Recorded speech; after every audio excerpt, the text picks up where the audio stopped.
So Haraim Tovim, I hope this message finds you well. How is this Pesach different than other Pesachs? The answer, of course, is in many ways, but the primary way right now will be that we will be observing Pesach in our homes. No one will be traveling abroad. People will not really be going to family, friends. People will have to make Pesach in their own home this year. And this raises a fundamental question. How are you going to make Pesach? What dishes are you going to use? How are you going to prepare the food? Especially if you don't have dishes right now for Pesach, especially if you've gone abroad in the past, or you've observed Pesach by friends or by your children or your parents. So I want to walk you through what your options are for this year so that everyone can know what to do in terms of Toveling and kashering their kelim. So let's start with two concepts.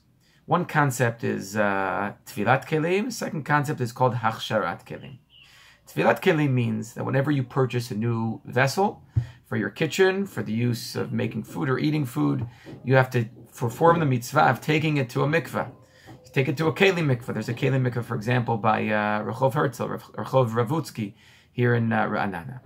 The second halacha is called Hachsharat kelim, and that is taking a vessel which has been used during the year and transforming it to be used, to kashering it essentially, so that it could be used for the higher standards needed for Pesach, non-chametz standards.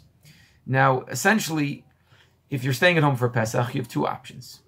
You can, well, really three options. One option is to have a whole set of Pesach dishes stored away. And if for those who have it, fantastic, you'll use those dishes. Option number two is to take the dishes you have now, transform them, kasher them, do hachshara kelim so that you could use them on Pesach. And option number three is to purchase new dishes. And if you purchase new dishes, you then have to bring them to the kelim mikveh. So I want to walk through the advantages and disadvantages of the different options you have in this situation. If you do Hachsharat kelim, you could do it one of two places. You could do it with the Rabbanut, or you could do it at home. From what I understand at this point, the Rabbanut does not know how they are going to do Hachsharat kelim this year. It might be that we have to do it at home this year.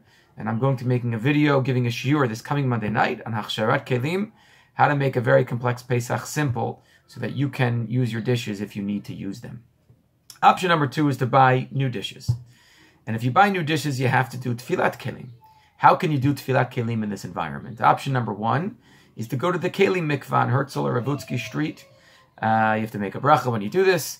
You should just be aware. You have to follow the health ministry's guidelines. There could be lines there. It could be a number of people there. So you have to make sure. I would recommend using gloves, for example. But the water is chlorinated, extra chlorinated, and therefore, just be vigilant like anywhere other place that you go to. Option number two is to take all the dishes instead of the kelim mikveh, go to a natural mikveh, go to the ocean. This may not be an option right now because of the lockdown. One needs to check with authorities whether this is permitted, but this is definitely an option as well. Maybe it will be an option in the coming days. Option number three, though, which I want to present to you today, is to actually log on to the Tzomet website. Tzomet is an organization that deals with the interface between halakha and technology. And they've created an option for people to sell not only their electrical appliances, but all kitchen appliances. You could sell them through Tzomet. They take their objects and they sell them virtually to a non-Jew. So you are not the owner of your objects, but you could use them over Pesach. Then after a 30-day period, you get them back, and we'll figure out what you do in the 30-day period. This costs 25 shekel, and I'm going to send you the link with this video so that you know exactly what to do. And this is a recommended option if for whatever reason you cannot make it to the kelim mikveh and you cannot make it to the beach to tovel your kelim. Wishing you a chag kasher v'sameach. Please feel free to reach out if you have any other questions. Kol tuv.